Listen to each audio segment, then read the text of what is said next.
छेदाधिक आणि समुच्छेद अपूर्णांक पाहणार आहोत। आता बघा तुम्ही ह्या अपूर्णांकाचं निरीक्षण करा। तुम्हाला ह्याच्यात सारखं काय दिसतंय रे? अंश सारखा आहे का छेद सारखा आहे?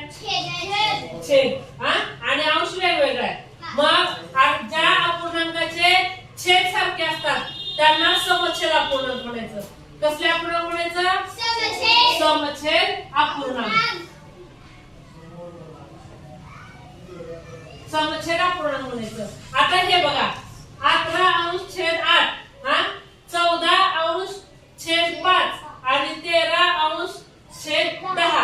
आता ह्याच्यामध्ये अंश कसा आहे? अंश आणि छेदामध्ये तुलना करा। अंश हे कसं आहे? 8 पेक्षा मोठा आहे, 5 पेक्षा 14 मोठा आहे, 10 पेक्षा 13 मोठा आहे।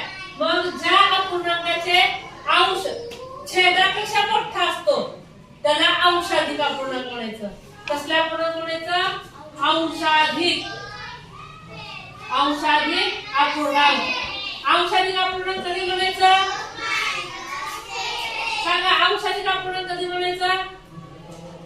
ज्या अपूर्णांकाचे अंश हा छेदापेक्षा मोठा असतो त्याला काय म्हणायचं? अंशाधिक अपूर्णांक। आता इथे ह्याचं निरीक्षण करा आपण। 2 अंश छेद 5, 4 अंश छेद 7, 11 अंश छेद 13 आणि 23 अंश छेद 32।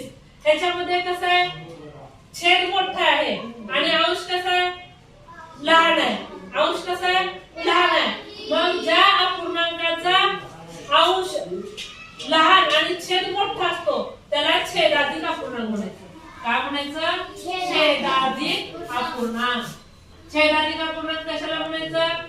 ज्या अपूर्णांकाचा छेद हा अंशापेक्षा मोठा असतो त्याला काय म्हणायचं? छेदाधिक अपूर्णांक। समजलं का?